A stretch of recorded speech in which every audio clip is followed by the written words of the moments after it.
Iya itu apa sih Budiman ini? Ibaratnya gitu.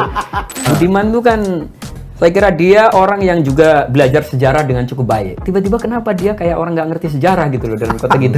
Image Prabowo itu buat generasi yang sekarang itu apa? Dia memberi harapan apa? Nah, Gambarannya tuh. Nanti akan saya patahin semua. Wah, kacau ini.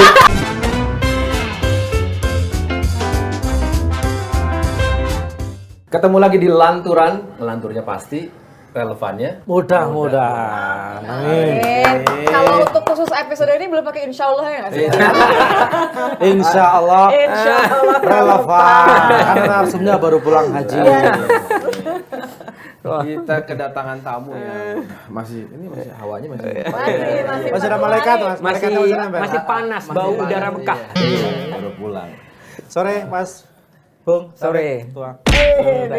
Kalau Ini udah dari satu dulu. generasi gitu ya salamnya. Enggak lah, ada lebih tuaan dikit. Enggak, beda dikit sebenarnya. Beda dikit ya. Jadi kita kedatangan Bung Syafiq Ali, Haji Syafiq Ali. Boleh dong menyebut sekali-kali kan nggak ditulis disebut.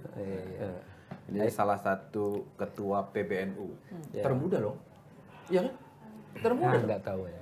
Termuda. Enggak tahu juga kita nggak lihat KTP-nya. Terus juga. Tapi tampangnya paling muda di iya. antara ketua-ketua yang lain. Nah, itu jelas kalau itu. Dan Look ya. kita semua tahu tampang seringkali menipu. Nah, bener banget. Apalagi kalau sasarannya emang sasaran orang yang tinggal nge-scroll ini doang, ya nggak sih? Jadi kenapa Bung Syafiq kita hadirkan di Lanturan hari ini itu kaitannya dengan sejarahnya ketika menjadi aktivis 95 ya, menumbangkan Soeharto bersama kawan-kawannya yang sekarang sudah ada di Senayan, Istana. Banyak juga loh, tapi Komisaris. kawan-kawan yang masih di rumahnya masing-masing. Yang di sawah juga pulang ada ke ya? kampung, banyak. ini penting. Jadi masih banyak juga, nggak semuanya ada di jadi Banyak komisaris. justru sebagian besar saya kira. Oh, gitu. Ini yang di Senayan saya kira cuma sebagian kecil. Jadi komisaris. Iya, yang juga jadi namanya. komisaris, jadi staff saya kira sebagian kecil. Dulu kan ribuan orang itu penggeraknya itu. Tapi kan yang kelihatannya yang duduk di sebelah orang yang penting, Mas. Apalagi Ya yang kelihatan. nyapres. Ya kan karena kan yang Terus diwawancara yang media mereka memilih menepi gitu, nggak masuk kekuasaan Tapi itu apa ya? Mereka sebelum ke sana kegiatannya? Mas, sebelum ke sana, saya mau minta komentarnya dulu nih sama saya manggil Bung aja ya, biar lebih enak. Biar aura aktivismenya itu masih terasa gitu loh. Banyak yang sinis gitu ya dengan saya ada beberapa grup lah aktivis-aktivis lama yang 80-an, 90-an gitu loh. Banyak yang sinis dengan pertemuan antara Budiman dengan Prabowo gitu loh. Pasti kaitannya karena Budiman aktivis, pernah jadi aktivis maksud saya, dan Prabowo pernah jadi Berada pada apa lah saat itu. Di posisi yang berbeda. berbeda. Nah, kalau Bu Syafiq sendiri melihatnya seperti apa? Sebagai sesama nggak tahu. Kalau sini sih, saya sih enggak ya. Mungkin dalam politik kan orang bisa bertindak apa aja kan. Dia kan follow interest gitu kan. Ya mungkin ya demi masa depan politik atau apapun. Ketemu saya kira kan di politik kan biasa ketemu siapapun kan. Ya cuma mungkin ya agak mengherankan gitu. Bukan hanya ketemu ya. Budiman bukan hanya ketemu tapi kemudian memuji Prabowo dengan Menunduk. ini kader terbaik. dan Mujinya itu ya? ini bla bla bla bla gitu. Kalau ketemu diskusi apa kan mungkin siapa tahu dia punya gagasan-gagasan yang bisa disampaikan karena Prabowo itu salah satu kandidat capres gitu kan. Mungkin oke aja kan. Oh siapa tahu mempengaruhi orang yang punya potensi menjadi orang nomor satu di negara ini. Tapi ya yang saya agak tertawa gitu. Tertawa ya? Iya, agak tertawa. Karena Iya, statement setelah itu yang saya kira agak terlalu menyanjung. iya itu apa sih Budiman ini? Ibaratnya gitu. Ini yang penting sebenarnya Mas Yogi. Apa ini tuh Apa gitu? gitu ya. Itu. Apa itu kan itu kan sebenarnya menyesalkan tapi nggak terucap aja. Enggak menyesal saya juga enggak sih. Saya Nggak maksudnya habis pikir gitu ya. nalar politik, nalar pergerakannya itu kayaknya nggak ketemu gitu. Tapi gini, boleh nggak sebagai perwakilan generasi yang memang tidak berada di situ? Aku nggak bilang, ya ini kan era ya. Maksudnya aku nggak bilang bahwa millennials dan zillennials nggak punya kepedulian untuk memilih presiden yang track record baik itu. We do care. Tapi kan kalau nggak ada di sana kan nggak tahu. Jadi ketika ngelihat Mas Syafiq bilang tadi, kenapa ya? Kita bertanya dengan, emang kenapa? Gitu. Ini nggak sih Mas Safik? Ya mungkin buat generasi yang memang nggak ngalami ya. Kalau generasi saya kira Mas Yogi, Hakim juga masih ngalami. Jadi kita udah tua juga berarti. Sehat langsung kita Iya. Tarik nama. Iya kan? Kalau kita kan memang mengalami masa-masa di bawah kekuasaan militer yang totalitarian gitu ya. Jadi kita ada mungkin traumanya dikit dan memang sikap dikit yang apa banyak? Ya kalau saya kayaknya dikit lah gitu. Tapi memang kadang-kadang sikap yang berbasis trauma itu kan juga nggak bagus juga gitu kan. Nggak benar kadang-kadang kan. Nah, gitu. Tapi itu kan nggak bisa dilupakan. Namanya orang trauma kan ada gitu kan. Apalagi trauma kekerasan, trauma rezim otoritarian gitu. Tapi lebih dari soal itu bukan soal bahwa Pak Bowo itu bagian dari kekuasaan yang dulu tiran gitu, yang juga sedikit-sedikit pakai senjata. Gitu. Tapi Dia nggak pakai senjata kok, pakai tim mawar doang. Iya, tim mawar gitu. Tapi dulu kan secara umum Orde Baru pendekatannya gitu. Iya. Pendekatannya selalu yang terdepan itu. Jadi kalau sekarang kan kita tahu ada orang ditangkap polisi kan kita pasti prihatin semua dan mengecam semua. Dulu itu sehari-hari ibaratnya. Hampir tiap bulan ada yang digituan. Dan banyak yang tanpa pengadilan gitu. Kalau sekarang orang ditangkap polisi kita masih bisa cek di kantor polisi yang mana. Dulu kita nggak tahu. Orang tangkap polisi itu dibawa kemana kita nggak tahu. Baru selang beberapa hari baru tahu gitu-gitu kan. Dulu itu bagian hidup gitu loh. Dan kita mungkin punya trauma itu. Tapi lebih dari itu saya kira Pak Prabowo ini kan udah berapa kali nyapres. Dan ya tidak berhasil gitu. Dan beliau itu menurut saya udah sepuh. 60. Orang muda itu harusnya kan punya semangat ya ini ganti generasi lah. Generasi yang lebih melek zaman. Sekarang era teknologi, era digital, dunia makin terkoneksi kan. Negara-negara lain juga saya kira Pak Prabowo saya kira bukan orang yang menurut saya kira paham soal roh zaman ini gitu. Zeitgeist. Iya, zeitgeist zaman ini dia nggak relate gitu ya. Iya, saya kira dia akan sulit untuk kalau membayangkan Indonesia masa depan menjadi negara yang advance gitu dengan perkembangan hari ini. Saya kira Prabowo bukan orang yang tepat bisa mewujudkan itu dengan ya Tapi dia, harusnya beliau ini udah ya menikmati hidup aja pensiun setelah menteri gitu ya. Saya kira menurut saya gitu loh. Dan kita cari generasi baru seolah-olah Indonesia ini krisis. Orang muda ya harusnya dukung yang muda. Kata Budiman kan nasionalis, yang penting. Ya justru itu kan. Saya kira di Indonesia orang nasionalis itu banyak sekali. Ya, berdasar survei itu nasionalisme di Indonesia itu tinggi sekali. Saya kira Bung Safik ini berkomentar dari perspektif bahwa ini cari orang yang kira-kira lebih melek zaman, lebih muda dan sebagainya. Itu Kita juga pengen nggak 2045 Indonesia emas tidak tuh bisa ya. kita lepaskan dari trauma masa lalu juga karena Ya. berhadapan ya kan. Ya kemudian hanya pilihannya yang disampaikan adalah ya saya nggak mulah masuk ke wilayah soal masa lalu, masuknya ke wilayah kenapa nggak ada yang lebih muda sih selama gitu kira-kira gitu. Iya. Kenapa pilih aja Prabowo gitu loh. Kenapa kata punya Prabowo gitu. Yang Budiman katanya sekarang ngomongnya soal algoritma, ngomongnya soal digital. Tapi nggak salah kan ya. Aktivis ada yang kemudian melanjutkan hidupnya dan pergerakan perjuangannya misalnya di Ormas seperti Bung Safik, ada yang di LSM, ada yang di kampus, ada yang di sektor swasta. Ada yang masuk ke partai politik, ada yang masuk ke kekuasaan lah, calon presiden, bakal calon presiden. Sebetulnya kan nggak salah. Yang kemudian jadi rame di sosial media adalah Budiman Sujatmiko, tokoh sentral di Kuda Tuli, ya kan, yang berhadap-hadapan saat itu pangkostratnya adalah Prabowo Subianto, kemudian berhadap-hadapan dan sekarang datang. Nah akhirnya ramelah itu grup aktivis kan, waduh kok kayak lupa, termasuk tadi Bung Sawi bilang kok iya, cuman Bung Sawi pinter aja belokinnya ke kenapa ada yang lebih muda gitu kira-kira gitu. Maksudnya Prabowo kan Budiman bukan orang yang pertama gitu dan sebelumnya kan juga ada teman-teman yang udah ada di Gerindra, partai yang dipimpin Prabowo, ada di partai-partai yang lain. Nantinya kita lihat memang masa lalu. Atau track record masa lalu itu kayaknya di Indonesia itu tidak segitunya jadi patokan untuk memilih. Gampang lupa, gampang maafin. Ya antara gampang lupa atau memang keyakinan bahwa orang itu bisa berubah, ya kan? Dan kita harus memberi kesempatan kedua, ketiga, keempat, kelima atau keenam, gitu kan? Apalagi kadang-kadang dengan imbuhan perasaan bahwa kita kan nggak lebih baik dari dia, gitu-gitulah. Jadi memang bangsa ini karakternya apa? Maaf. di situ agak bucin ya. Tapi kan jadi Iya dong. Jadi semacam gampang maafin loh. Gini loh Bu, maksudku saya nggak ngerti ya. Ini asumsi saya sih. Maksudku apa? Dengan oke lah kalau yang Desmond misalnya sebelumnya ya Torus Pius atau yang lain misalnya masuk ke partai politik misalnya atau gabung ke Prabowo misalnya kan. Kalau dia gabungnya ke partai politik misalnya atau ke sentra kekuasaan yang memang dia sama sekali tidak terkait dengan tragedi 98 misalnya. Itu kan gak ada persoalan gitu loh katakanlah seperti itu. Tapi ini dia terkait pernah ditetapkan juga jadi bersalah dalam kasus penculikan mahasiswa 98 dan penghilangan paksa itu dianggap salah satu pelanggaran HAM berat oleh Komnas HAM itu. Dan Budiman ini adalah sosok yang sentral gitu loh. Bagi publik sebagai katakanlah rujukan aktivis gitu loh. Dengan dia misalnya dalam tanda kutip nih, apapun pembicaraannya ya, apapun follow up dari pertemuan itu, dia ketemu terus tadi sampai bilang memuji-muji, menyanjung-nyanjung gitu loh. Apalagi misalnya nanti merapat, apakah ini tidak jadi presiden dalam tanda kutip ya presiden buruk bagi dunia aktivisme nantinya gitu loh. Ujung-ujungnya gitu-gitu juga. Begitu loh maksudku. Ya tadi karena ini bukan hal yang baru saya kira dampaknya nggak akan seperti itu ya.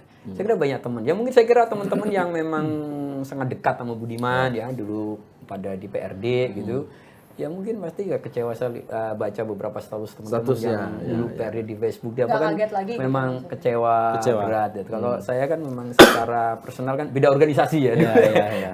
Ini beda organisasi jadi buat saya itu bukan hal yang baru. Jadi kalau kira-kira akan dianggap akan berdampak gimana buat nanti saya kira ya saya kira nggak juga. Tetapi kita mungkin harus bertanya pada Budiman kalau terkait bahwa Prabowo itu dulu gini. Kita harus tanya, jangan-jangan Budiman nggak merasa Prabowo seperti itu. Iya menarik ini. Antara dia lupa tuh jangan-jangan ini penting. Kita nggak tahu kan. Atau minimal Budiman mengatakan bahwa hari ini udah nggak konteks lagi deh bicara itu. Ya nggak tahu, makanya nggak relevan. Iya makanya kan dia yang bisa menjawab, makanya kita harus bertanya sama dia kan. Masalahnya dia nggak diundang. Mungkin yang kebayang ada momen ketika Pak Prabowo udah joget, udah senyum lebar. Itu dulu. Tadi kita ngomong membuka dengan menyebut Bung Taufik Ali ini aktivis 98 yang sampai sekarang paling enggak belum tergoda lah ya. Iya, setidaknya konsisten masih. Sekarang, tapi kan penetapan capres baru 6 bulan lagi. Tapi aku justru malah mau nanya, kenapa diksi yang dipakai justru malah tergoda? Seakan-akan itu ya menyeberang, ada pengkhianatan di situ, ada yang ditawarkan. Karena kan terminologinya aktivis itu kan selalu berjarak dengan kekuasaan. Dulunya hadir sebagai kelompok penekan, kelompok penggerak dan gerakan moral gitu loh. Sehingga kalau hal-hal yang terkait dengan transaksional, pragmatisme itu selalu berjarak. Makanya tadi Bung Taufik bilang ada lebih banyak kawan-kawan aktivis yang menepi, ada di luar-luar Jakarta yang nggak masuk wilayah kekuasaan. Itu kemudian pertanyaan kenapa tergoda. Terminologi tergoda itu diksinya media sih memang. Gitu loh. Tergoda masuk kekuasaan dan sebagainya. Memang itu godaan. Tergoda kan nggak selalu oleh hal yang buruk. Ya kan? Oleh makanan yang enak tergoda untuk makan. Oleh landscape yang bagus tergoda untuk piknik. Kan gitu nggak selalu. Tergoda itu mungkin ada kemungkinan itu ya bahwa tergoda untuk sesuatu hal yang dan itu nggak salah. Tapi hari ini mungkin kita bisa konfirmasi. Kenapa sampai hari ini misalnya masih konsisten berada di luar dalam tanda gitu ya kekuasaan misalnya berjarak. Ya mungkin istilah konsisten itu juga tidak sepenuhnya tepat ya kan, karena seolah-olah konsisten itu berarti memang aktivis itu harus di luar kekuasaan. Nah gitu, walaupun tadi jelaskan memang aktivis sebagai bagian kekuatan civil society. Nah itu jadi penyeimbang, nah jadi pengkritik, pengontrol pemerintah memang itu bisa ideal kalau di luar kekuasaan. Tapi pada dasarnya aktivisme kan ya concernnya dulu kan perubahan yang lebih baik. Kalau sekarang banyak teman-teman kalau dari luar perubahan ya bukannya koalisi atau gimana? Ya kan disebut nih. Kalau begitu kata-kata perubahan jadi agak sensitif bicara. Iya. Langsung takutnya nanti loh ternyata sampai alih ke perubahan gitu. Ada slogan-slogan, diksi-diksi itu yang kemudian diklaim oleh pihak yang sebenarnya nggak punya sejarah atas perubahan itu. Tapi ya kita tidak marah. Itu ouch banget. Kita terima gitu loh. Jadi kalau dulu cuma perubahan aja Mas. Kalau sekarang perubahan untuk persatuan. Oke lanjut Bu. Ya jadi kalau bilang konsisten ya yang nggak sepenuhnya benar istilah itu ya, tapi pada dasarnya orang punya pilihan bebas masing-masing. Dia mau Maksudnya Bung memperjuangkan. Safik itu dia menegaskan jangan buru-buru disebut sebagai konsisten. Kenapa? Pak? Soalnya PBNU dekat banget sama pemerintah. Loh, kan lagi deket dong. Dan PBNU selalu dekat dengan kekuasaan. Iya. kan? Lalu Jadi wapresnya sebagai dari itu- NU. Itu kan Pak Jadi Jokowi kalau itu. dibilang kita- Pak Jokowi hadir ke cara Iya. NU itu kayaknya lebih Loh. banyak daripada hadir di acara Loh. partai A atau Nah, partai B gitu. Jadi Gimana? kita harus revisi nih kalau dibilang konsisten berjarak dengan Iya. kekuasaan. Ada ketua Gitu. PBNU. Kan tadi dia udah Saya aja mengakui ikutan. yang konsisten-konsisten Saya aja ikutan amat. mengkampanyekan Pak Jokowi waktu itu. Nih, justru nih bapak-bapak nih, justru yang kayak gini nih, yang bikin kita harus banget. Aku nggak bisa berbohong. Yang bapak itu dua itu. Aku justru nih malah ini yang ngebuat millennials, zillennials apapun generasi muda ini, justru ini yang bikin trauma nih. Gimana kita mau percaya kalau sekarang temen besok ghosting terus habis itu nanti balikan lagi, justru kayak gitu-gitu justru malah bikin kita tuh Jadi apa ya? jadi lebih Kok nggak konsisten iya, plain plan mungkin jadi iya, terus jadi nggak ada pegangan kan seperti itu. Ya betul. Betul. Karena jadi orang yang sebelumnya dianggap kiblat, figur atau role model, di ini kemudian ternyata dia tidak seperti gambaran para ekspektasi orang-orang yang mengenalnya, yang mengaguminya, ya memang itu menimbulkan kecewaan. Dan orang yang kecewa itu kan biasanya kemudian ya udah jadi fatalis gitu kan. Padahal sikap fatalis itu buruk buat masa depan sebuah negara. Ya tetapi Budiman satu dari sekian. Satu dari sekian banyak saya kira aktivis yang tidak mengambil sikap seperti itu, tidak mengambil pilihan seperti itu. Di antara misal kalau kita ngomongnya 98 atau generasi sebelum itu gitu. Jauh lebih banyak yang pada dasarnya tidak berkelindahan atau masuk di dunia politik. Nah, di situ banyak sekali teman-teman saya bisa menyebutkan jauh lebih banyak teman-teman saya yang ya kembali hidup sebagaimana orang biasa, menjadi profesional, ada yang kerja, ada yang jadi petani, ya jadi buruh biasa, yang nganggur juga tidak sedikit, dan ada banyak sekali gitu loh. Ada banyak sekali gitu. Tetapi kan ini yang nggak kelihatan. Nah itu. Nah, ini yang nggak kelihatan oleh publik karena memang menjadi orang biasa kan memang jauh dari sorotan. Menurut saya mungkin ya, ini bisa kita diskusi. Mungkin kenapa seorang Budiman Sujatmiko yang bertemu dengan Prabowo Subianto dengan latar belakang sejarah 98 itu kemudian jadi ramai. Kenapa? Karena dulu ada terminologi bahwa aktivis itu identik melawan kekuasaan. Ya kan? Kalau sekarang misalkan aku mau narik ke sekarang nih. Kalau sekarang apakah itu masih relevan? masih relevan. Terus untuk generasinya yang dia kalau dia mengaku sebagai milenial. Mengaku ya. Mengaku Oh nih iya, mau oke lah kita iyakan aja lah ya. Milenial gitu kan. Aktivis itu apa sih batasannya, wilayahnya, atau apakah harus betul-betul jadi mengkritisi kekuasaan, harus berjarak betul, pokoknya apapun harus jadi oposan, atau ada aktivis lain misalnya yang dikerjakan oleh Bung Safik ini kan, mengelola anak-anak muda. Perjuangan ya kan? yang lain Di maksudnya gitu. grassroots. Iya. Dengan isu kalau dulu kan 98 musuh bersamanya Soeharto, clear. Selesai. Dari mulai pers yang dibungkam merapat, dari mulai buruh yang dikebiri merapat, semuanya jadi satu, ketemu gitu. Tapi sekarang ini mesti kita dudukan untuk mengklirkan, jangan-jangan rame-rame ini hanya romantisme aja teman-teman 98 yang memang agak itu tadi, oh kok Budiman ini kayak nggak tahu sejarah aja. Tapi kalau yang anak-anak muda sekarang gimana Mas menjelaskannya itu? Ya kalau terkait aktivisme pada dasarnya kan sebuah tindakan sukarela untuk mengupayakan sebuah perubahan yang baik buat orang banyak. At the moment. Kalau dia nggak sukarela kan nggak disebut aktivis. Oke. Anggota DPR bisa mengupayakan kebijakan yang baik, menteri bisa ya, tapi karena dia dibayar negara. Yang disebut aktivisme kan voluntary action, yang bisa menghasilkan sebuah social impact yang berdampak pada orang banyak. Nah, di situ kuncinya. Dan saya kira tidak selalu di politik. Di negara-negara yang sudah demokratis, aktivisnya nggak banyak ngomong politik. Dia melahirkan inovasi sosial untuk membantu kelompok-kelompok tertentu yang terpinggirkan. Karena mungkin di negara demokratis atau di negara maju, kelompok yang terpinggirkan itu jumlahnya sedikit. Nah, gitu-gitu. Jadi akan sebenarnya ke situ. Ada yang bekerja untuk lingkungan, nah, kan? Agak jarang, nggak ada kaitannya karena memang negaranya udah demokratis. Tapi di sebuah negara yang dianggap atau kategorinya memang belum demokratis, di mana negara seringkali melakukan pelanggaran-pelanggaran, concern aktivis itu memang akhirnya banyak merespon negara sehingga dia ada di luar negara. Kalau zaman Orde Baru aktivis itu ya vis-a-vis negara. Tapi setelah reformasi kan enggak. Karena saluran terbuka, semua kelompok sosial, unsur sosial, entitas politik sosial tuh punya saluran. Gitu kan. Misal NU, Muhammadiyah, nasionalis, mau yang sekuler, apapun punya saluran. Jadi nggak ada kebuntuan politik seperti dulu. Jadi mengambil posisi berjarak dengan negara itu bukan kemestian, bukan keharusan.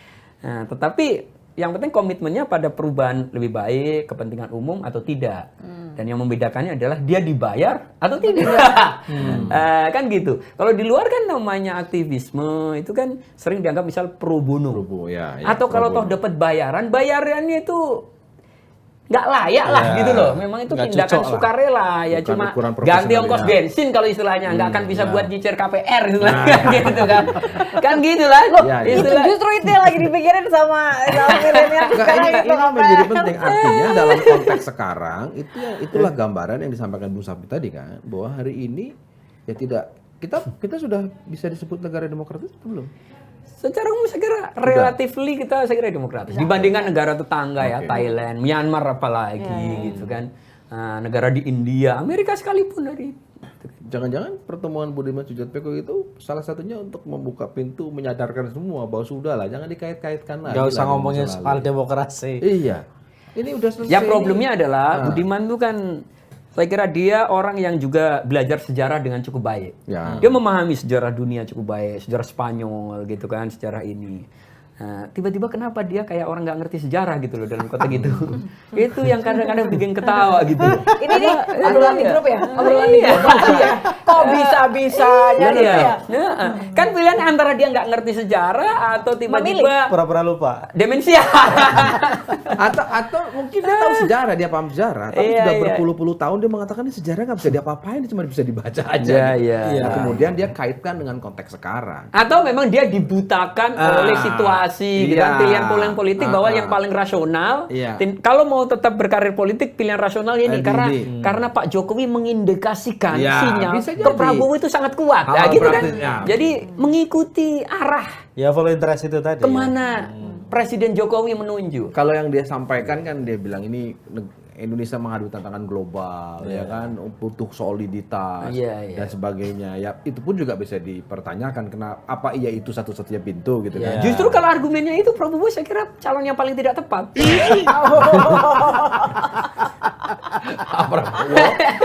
Jadi kalau pakai argumen Budiman yang daging-daging itu, justru tuh Prabowo itu calon yang paling nggak tepat. Jadi kontradiktif ya. Betul. Kontradiktif ya. Jadi paradoks gitu loh.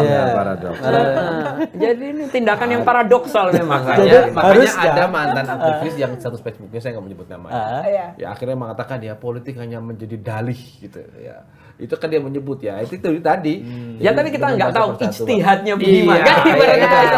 Ijtihadnya Budiman seperti apa. Tetapi buat yang kenal Budiman, nalarnya, paradigmanya, logikanya, ya agak antara kecewa atau ya menertawakan aja.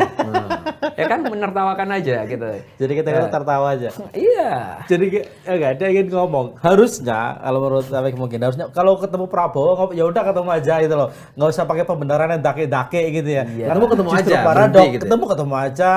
Ngobrol-ngobrol aja, bikin deal-deal ya silakan. Tapi enggak usah dibuat jelas statementnya itu gitu. Artinya dia sadar betul bahwa apa yang dia lakukan itu pasti mengundang reaksi.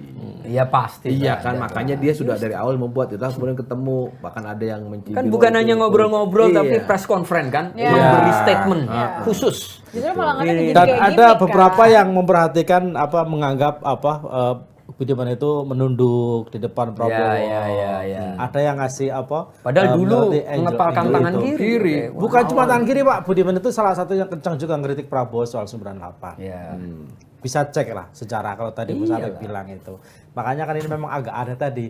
Ya itu tadi gitu loh, antara kita bingung, kecewa atau ya udah kita tertawa aja gitu. Melihat apa ini. Tapi aku gini, oke deh, itu kan jadi kesannya adalah pilihan pribadi gitu kan ya. Pilihan pribadi sekarang. Tapi kan tetap kan yang harus dijaga adalah penerjemahannya kan gimana. Itu doang yang dibutuhin. Konteksnya kan tetap pilpres, Gus, Mas, Bung. Aku kalau kamu dibilang bapak-bapak semua Tadi Bung Safi udah menjelaskan, jangan-jangan Budiman Sujatmiko dari perspektif politik dan pengalaman dia melihat ini ada peluang peruntungan politik dia. Karena Pak Jokowi kok body language-nya sudah mengarah ke sinyal-sinyal. Prabowo, kemudian dia segala arah merapat, itu bahasa politik praktisnya. Tapi kemudian itu dipertanyakan, nah ini kalau itu terjadi kepada seorang hakim yang mungkin bukan ngerti sejarah berhadapan-hadapan, nggak ada masalah. Iya, nggak ada masalah. Bung Hafik itu mempersoalkan, loh kok yang nggak ngerti aja, dulu kan ada depan, dulu rapat bareng, dulu diinjek bareng, kira-kira gitulah. Terus bagaimana menjelaskan ini? Itu nitnya. Nah itu udah akan nyampe ke generasi Bu, karena generasi Bu yang lain kan tahu. Penerjemahannya akhirnya sama kita adalah sampai berhenti di situ aja. Padahal kan justru yang krusial jangan kan. sampai tahu Mas, generasinya Nita jangan sampai tahu. Kalau tahu healing mulu ntar.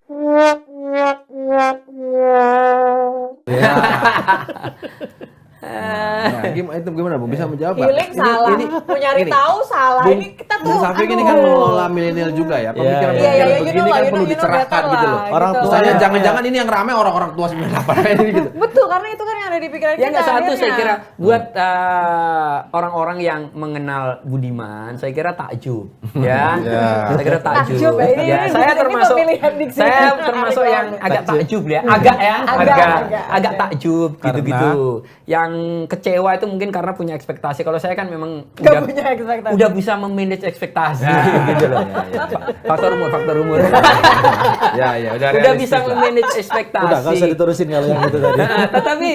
Tapi ya mungkin dia bisa tadi ijtihad politiknya dalam konteks interest politiknya atau mungkin seperti yang disampaikan memang Prabowo salah satu kader terbaik artinya for greater good gitu. Demi kepentingan kebaikan yang lebih besar. Walaupun saya lihat justru kalau kepentingan yang lebih besar Prabowo ini paling nggak tepat. Prabowo ini paling nggak tepat. Iya, bisa diundang nih suatu kali oleh Kompas kan. Tanya gimana terkata perkembangan generasi milenial yang ini, saya kira nggak nyambung gitu loh. Ini yang harus kita dengar. Saya kira ya, makanya perlu diundang dulu. Saya kan bisa salah. Saya kan bisa salah juga, tetapi kan ngikuti ini gitu loh. Jadi kalau dilihat kan dari nyalon berapa kali, gagasan-gagasannya juga ya kita udah tahu. Terus jadi menteri, kita lihat kemarin statement waktu di Singapura ya. Iya. Pokoknya kita lebih punya pengalaman Indonesia. Gitu muter-muter di situ terus. Gimana? Ini lanturan loh, ini. Jadi aku minum dulu deh. Ya bisa, aku nggak membanggakan gitu sebagai Menteri Pertahanan. Ngomong ya berargumentasi gimana sih kayak pertanyaannya apa? Ini kayaknya Bung Safik mesti ketemu Jokowi empat mata ini. Iya. Apa yang harus bisa jelaskan Pak itu? Gitu. Makanya saya menganggap kadang-kadang ya mungkin saya melihat nih dan saya kira Budiman mungkin merepresentasikan teman-teman yang lain juga. Ya kan yang berusaha mendekat ke Prabowo karena kayaknya Pak Jokowi ngasih sinyal gitu kan. Kayaknya sinyal lebih kuat ke Prabowo. Padahal kan buat saya ya saya 2014, 2019 pergi ke TPS dengan Pak Jokowi dan saya pernah ngomong di depan Pak Jokowi langsung di hadapan banyak teman saya bilang saya baru pertama ini ke TPS untuk nyoblos Pak Jokowi tapi ada alasannya. Itu karena saya merasa saya bisa menitipkan sebagian mimpi reformasi ke Pak Jokowi. Sebagian aja nggak semuanya karena nggak realistis kalau menitipkan semua kan. Nah, makanya ketika ada beberapa yang merasa saya nggak kecewa juga. Jangan-jangan sebagiannya lagi ke Prabowo nanti. Nggak tahu. Jadi argumennya karena ke Jokowinya karena nggak dijawab Mas Yogi berarti. Loh, waktu itu yang lagi bertanding ya Pak Jokowi sama Prabowo. Gitu. Waktu itu yang lagi bertanding Jokowi sama Prabowo pilihannya menitipkannya ke sini kan jelas. Artinya kenapa nggak dititipkan ke situ? Gitu loh. Nanti. Karena memang kita udah skeptis bahwa Bapak Prabowo ini kayaknya sulit dititipin sesuatu. Apalagi kalau terkait agenda reformasi gitu kan. Gitu. Bagi seorang aktivis yang pernah punya pengalaman itu. Bagi anak-anak generasinya Nitya, ya mungkin apa ya dia cuma ngeliatnya sosok yang sekarang. Yang saya nggak tahu. Saya mungkin Nitya bisa ditanya. Image Prabowo itu buat generasi yang sekarang itu apa? Dia memberi harapan apa? Gambarannya tuh. Nanti akan saya patahin semua. Wah kacau ini. Wah bahaya ini. Bertanya. patahin semua. Tapi gini loh, yang kita lihat, ini tentu aku tidak bisa mewakili seluruh the whole generation kan, bahwa kita punya keinginan besar untuk memilih yang benar itu besar. Ada, iya dong. Ini kan adalah waktunya, momen nih, apalagi yang para zilenial kan baru nih, kesempatan pertama gitu kan, harus ngulik. Tapi kan apa yang tersaji, kita kan cuma punya rekomendasi dari orang-orang yang katanya pernah menitipkan. Kalau sinyalnya Pak Jokowi yang ngasih sinyal, kan pasti ada rasa, oh ya udah deh kalau gitu ini aja yang sudah terbukti. Iya dong. Rasanya jadi gitu. Walaupun tetap ada khawatiran sesuatu yang kita nggak pernah kenal. Sampai dia agak kurang ajar. Kalau dia bilang tadi di awal, kalau yang diharapkan Budiman adalah yang seperti ini, salah kalau dia lebih Prabowo. Lah sementara Jokowi katanya juga berapa ke Prabowo. Nah, ya itu makanya ini seakan-akan apa ya bahasanya mixing signal. Baru gitu bacaan kan. sinyal. Kan kepentingannya beda, Pak. Kita gitu. sama Pak Jokowi kan kepentingannya beda. Kalau kita dengan kesejarahan itu kan pasti parameternya, rujukannya kan berbeda. Kalau Pak Jokowi kan dia punya agenda, dia pengen milih orang yang dianggap bisa melanjutkan agendanya. Dan Pak Jokowi mungkin prioritasnya ya urusan infrastruktur atau apa dan mungkin dia merasa Prabowo juga bisa melanjutkan itu, ada komitmen-komitmen itu selain hal-hal yang lain yang kita nggak tahu gitu kan. Di kekuasaan kan biasa. Tetapi kan tadi bahwa kalau orang yang punya background gerakan, saya kira ya, kita memilih orang kan bukan karena kita itu idolize kayak kita kepada Taylor Swift gitu ya. Kepada bintang ini ketika Coldplay. Kan enggak, karena memang ya ada argumentasinya. Ada common value. Iya, ada common value-nya. Saya tadi bilang bahwa saya pernah ngomong Pak Jokowi ya, karena saya merasa bisa menitipkan sebagian mimpi reformasi ke ini. Nah, di situ artinya kan kita nggak kemudian samina wa ta'na istilahnya ya.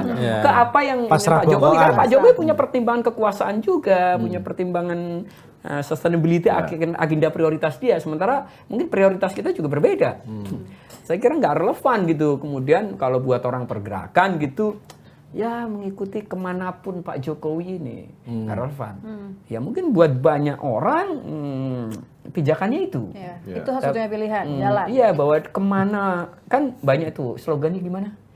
Yang mana nih? Nunggu tegak lurus. Tegak lurus. Nunggu Pak Jokowi. Tegak lurus, Jokowi, arahan Jokowi. Saya kira buat aktivis yang biasa independen, otonom berpikir ya, bisa menilai mengalami situasi sejarah sekian puluh tahun, saya kira absurd. Absurd Itu nggak make sense kalau punya sikap seperti itu, gitu loh kan? Punya sikap seperti itu. Orang NU aja dalam politik nggak selalu ngikutin kiainya, gitu loh. Padahal percaya bahwa kiainya ini orang baik yang dia kenal ini. Gitu. Common sense yang kemudian harus gitu loh. Apalagi kita aktivis. Kita aktivis yang punya parameter sendiri, prioritas sendiri. Kita tahu apa yang menjamin sebuah negara itu bisa berjalan baik itu apa aja. Saya kira nggak make sense, nggak sulit diterima. Tapi kalau buat yang teman-teman yang memang dia ya mungkin memang tidak punya kesejarahan yang sama, parameter yang sama, ya nggak bisa disalahkan. Nah, gitu dianggap pilihannya Pak Jokowi itu pasti benar, tapi ya saya membayangkan bagaimana ya, bagaimanapun kan 98 itu kan sejarah Indonesia ya. Sejarah Indonesia kan itu salah satunya ada fase itulah 98 dengan jatuhnya Soeharto. Tapi dengan, kalau betul kan ini baru pertama kali bertemu yang terekspos Budiman Sujatmiko dengan Prabowo. Tapi kan narasinya kemudian kan ada melihat ini pintu rekonsiliasi. Gimana rekonsiliasi orang, ya itu kan satu dipecat putusan Wanjakti, artinya resmi kan, dan belum dicabut loh gitu. Terus kemudian menjelaskan kepada generasinya. Saya udah nahan nggak ngomong gini-gini loh tadi. Itu bagaimana gitu menjelaskannya itu. Ini penting loh, bagaimanapun gini.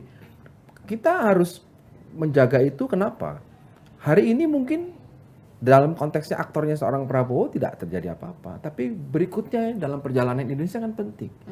Jangan sampai ini digugurkan oleh yang begini. Mempertaruhkan gitu ya. Karena faktanya itu peristiwa itu ada. Penghilangan paksa itu ada, itu fakta dan belum pernah dihapus. Dan saya kira Budiman juga belum lupa kalau banyak teman-temannya yang sampai sekarang nggak kembali ya. Iyalah, nggak mungkin lupa saya kira. Tapi mungkin kan politisi harus membaca arah angin. Nah, termasuk kira-kira geliat massa itu kemana Jadi gitu kan. maksudnya sekarang Mas Syafiq melihat dirinya sudah sebagai pure politisi. Oh iya. Iya. Iya. Ya jelas lah apalagi dengan tindakan ini. Dari dulu saya melihat Budiman ya ini sejak jadi Murni politik. aktif politik ya memang tindakannya politisi dong. Gitu, Jadi emang basisnya beda ya. Kalau aktif pergerakan ya dasarnya adalah nggak pakai kalkulasi Ya, mulu, Budiman tapi itu kan ada perubahan. Budiman itu kan sudah lama jadi di politik. Iya. Organisasinya aja namanya partai kan. Partai Rakyat Demokratik. Kan. Enggak lah, beda. Aku tuh udah curiga.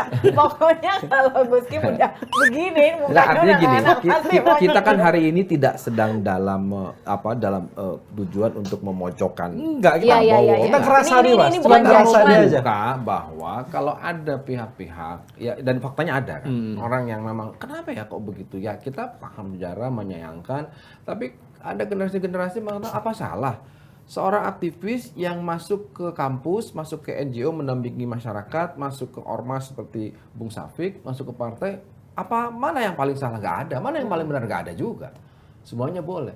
Tapi ada satu yang harus dijelaskan bahwa ini kalau kita sepakat ini adalah bagian dari sejarah perjalanan Indonesia. Budiman Sujatmiko harus bisa menjelaskan.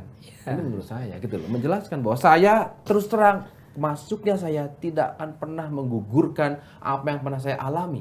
Ini lebih kepada kepentingan saya pribadi dan tanpa mengurangi rasa hormat saya tidak akan membawa-bawa gerbong pergerakan misalnya. Harusnya itu dia sampaikan. Iya, harusnya itu dia sampaikan. Nation gitu ya. Bener nggak? Dia udah menyampaikan, ya kan? Sudah menyampaikan kan dengan sejumlah pujian itu. Tapi ya tadi apa yang dia sampaikan itu kalau dirujukan pada statement dia dari zaman dulu nyampe 1 minggu sebelum Prabowo itu nggak logis, nggak ketemu gitu loh, maksudnya. Nggak ketemu nalar. Iya, nggak ketemu nalar gitu. Bagaimana Budiman dari sebelumnya kalau dikumpulin tuh statement-statement atau yang kenal dalam obrolan tiba-tiba jumping ke situ itu, ini apa yang membuat tiba-tiba jumping di situ?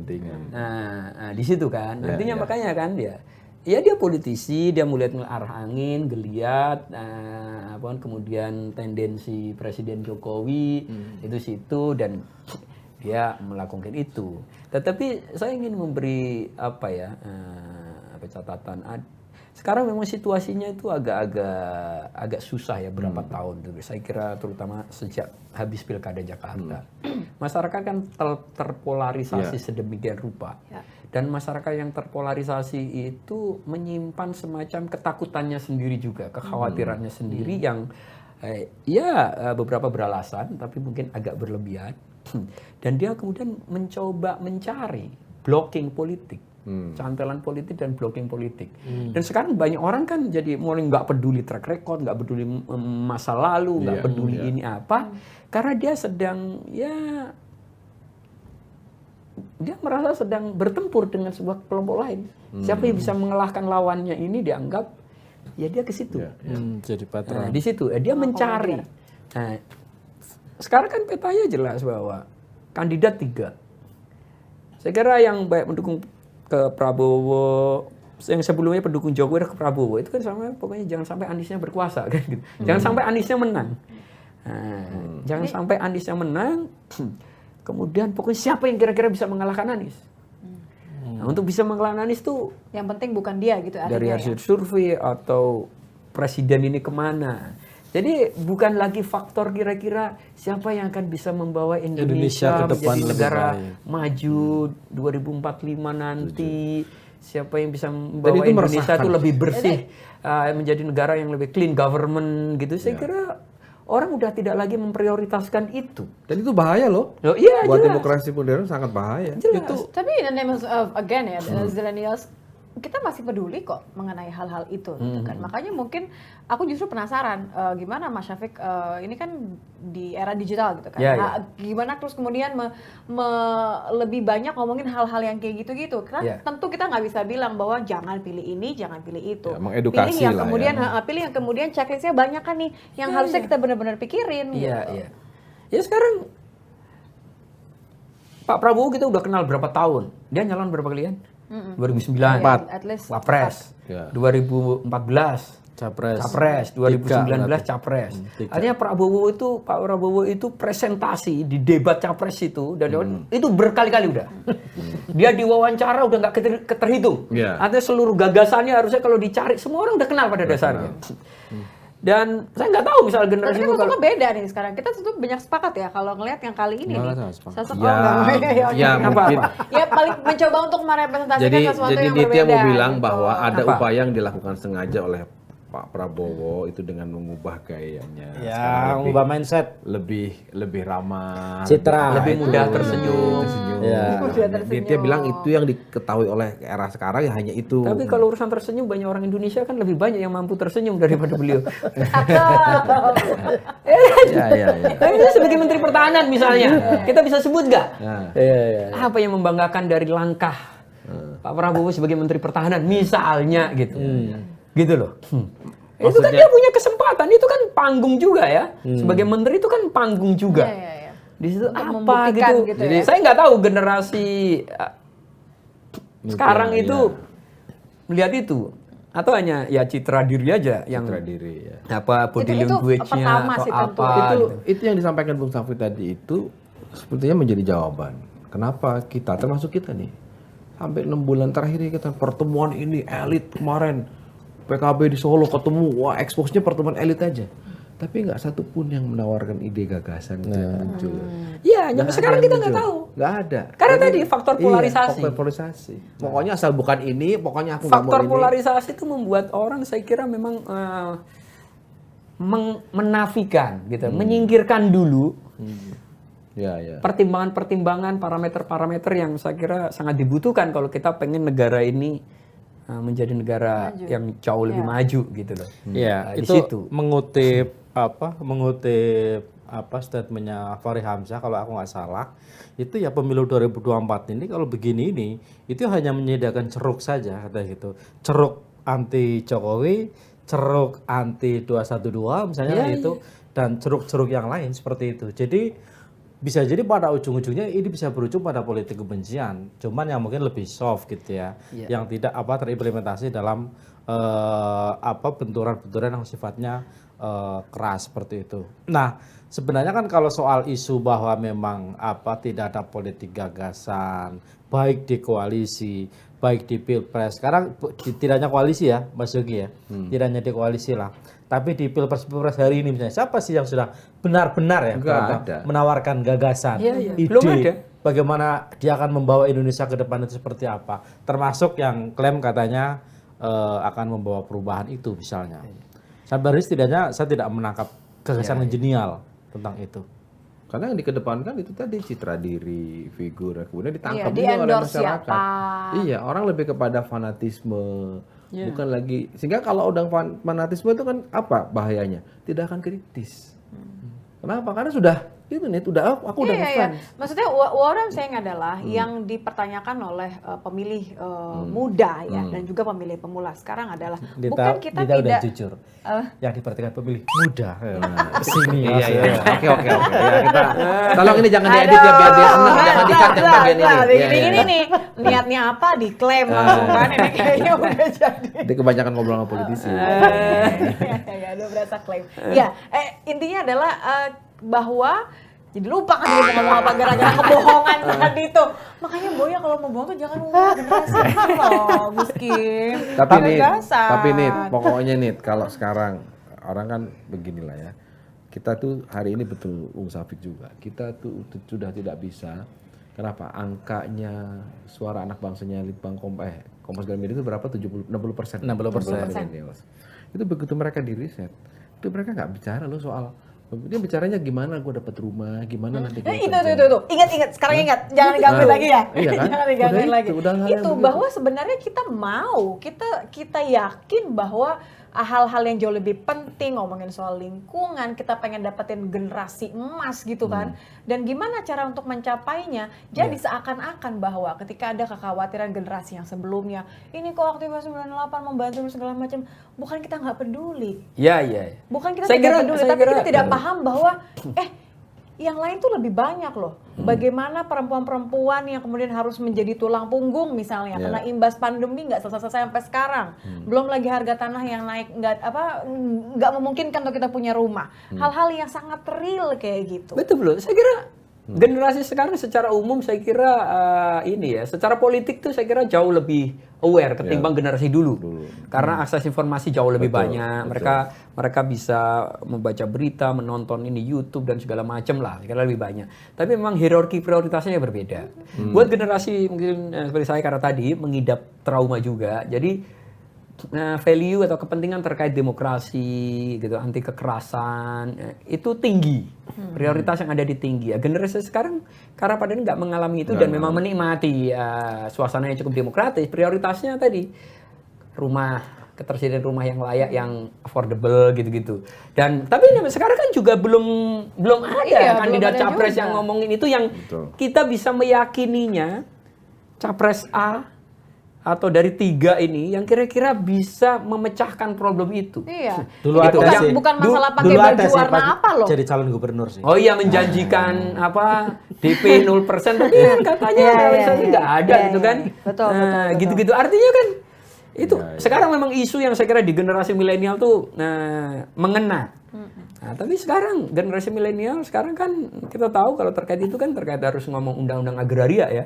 Undang-undang agraria bla bla dan kita tahu terkait undang-undang agraria saya kira banyak orang masih nggak tahu. Undang-undang agraria kemudian ITE. Nggak paham, bank tanah, padahal kan nggak ada yang itu diskursus yang jarang dibahas, jarang dibicarakan, padahal itu sangat berpengaruh terhadap kemungkinan dan kemampuan generasi untuk bisa punya rumah yang layak.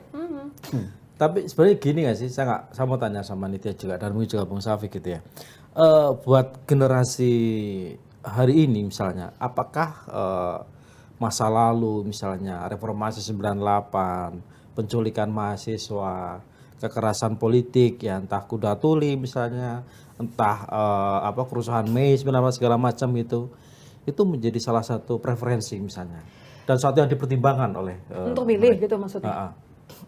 Dipertimbangkan mungkin tapi tidak akan hierarkinya di bawah.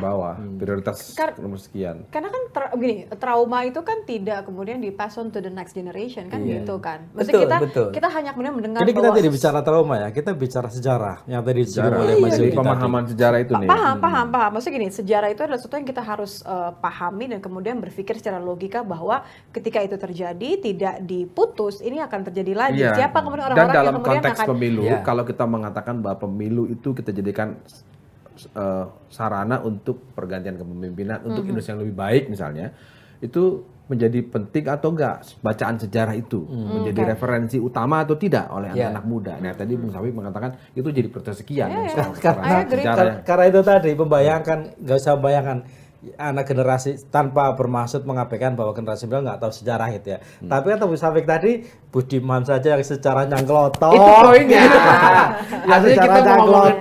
Artinya kita kurang harus maklum kalau generasi milenial nggak mengalami aja. Apalagi ini banyak generasi milenial itu mungkin di rumahnya itu udah capek juga denger nyokapnya atau bapak dulu bokap itu gini susahnya, dulu nyokap itu kamu tuh sekarang udah enak kan. Sering kan kadang-kadang di online tuh pada cerita gitu, udah kayak bokap nyokap gue itu bawaannya bokap gue dulu ini apa sih mama apa gitu. Jadi gitu ya udahlah yang dulu lah gitu kan. Iya makanya kan pertanyaan itu buat Budiman saja yang tahu sejarah, yang mengalami, yang pernah jadi korban, yang sering mengimajinasikan tentang masa depan yang lebih baik, aja menganggap itu seolah-olah asumsi kita ya atau asumsi saya itu nggak penting, itu terbukti ketika dia menyambangi Prabowo, terus setelah itu menyanjung Prabowo kan terbaik segala macam. Bagaimana dengan generasi hari ini misalnya gitu loh, yang mungkin mereka tahu, tapi mereka tidak tahu dan tidak mengalami atmosfernya seperti itu. Atau jadikan justifikasi, tuh kan katanya Budiman Sujatmiko dulu korban penculikan. Itu aja mau gitu loh. Nggak bener ini gitu. Ya, Berarti Itu salah satu kemungkinannya ya. budiman pemaaf. pemaaf. Nah, gitu kan. Itu Tapi kan ada ungkapan. Kalau ini dia bicara sebagai ketua PBNU. Oh iya. Husnudon. Cuma kan ada ungkapan. Kita itu memang harus ringan memaafkan, tapi juga jangan mudah melupakan. Nah, Betul. you're forgiven but Nah, not kan gitu. forgotten. Jadi gitu kita kan. tetap kita harus tetap bisa belajar dari peristiwa yang pernah kita alami. Itu. Nah, di situ kita memaafkan demi kepentingan kita agar bisa move on. Demi kepentingan kita sendiri bisa melanjutkan hidup dengan baik gitu kan. Iya. Tapi melupakan itu enggak, karena orang yang gampang lupa bisa jatuh ke lubang yang sama. Iya, dan budiman itu berasal Dua dari kali. partai politik yang slogannya adalah jas merah. Tapi menurutku Jangan sekali-sekali Jangan melupakan sekali-sekali. sejarah. sebenarnya Jadi kita ironis akhiri maksudnya diskusi gitu ini ya. kenapa? Karena sudah mengatakan memaafkan itu tadi. Jadi memaafkan, mungkin Budiman Sujatmiko memaafkan, tetapi kita juga tetap mengingatkan bahwa esensi sejarah itu adalah pembelajaran yang paling Tapi enggak, mahal. nanti harus mengundang Budiman. Nanti Iya. gini, Budiman itu kan orang sering mengimajinasikan sebuah Indonesia tuh secara futuristik gitu kan. Dia mau bikin project bukit Bukit algoritma, algoritma. ya kan, nyampe Silicon Valley kayak gitu-gitu kan. Kadang bikin saya ketawa nih, Budiman paham Silicon Valley atau enggak. Kalau ngomong sebagai inkubasi itu oke lah ya, bukit algoritma oke lah. Tapi ngomong Silicon Valley, gue bilang ini Budiman ini baca buku mulu kayaknya. Buku apa aja yang dibaca. Tapi artinya kayak kita berundang bahwa dia orang yang sering mengimajinasikan masa depan yang futuristik itu. Dia nge-tweet karena kita hidup di era yang dipenuhi wawasan-wawasan yang membingungkan. Ya saya paham, dia kan berusaha menerjemahkan bahasa Inggris saja jadi terjemahan. Jadi tapi kesannya terus hasil diskusinya dengan Prabowo itu emang kemudian membuat dia itu kayak mendapatkan pencerahan itu. Wah, ternyata Prabowo orang yang bisa dititipin imajinasi agenda tentang masa depan yang Lebih Dia baik. bayangkan yang tadi. futuristik ini tadi gitu loh. Nah, kan harus ditanya, makanya harus ya. diundang, Berarti- ditanya gitu loh. Sujatmiko, Baru ketemu sekali kok tiba-tiba. Silakan datang ke Lanturan memenuhi undangan Bung Safik. Ya kan nggak fair kalau ini Budimannya Iya, belum diundang makanya, terus ini kita saya undang ya udah kan? diundang. Dan ketemu lagi di Lanturan. Nanti kalau Budiman diundang saya diundang lagi nggak apa-apa. Oke.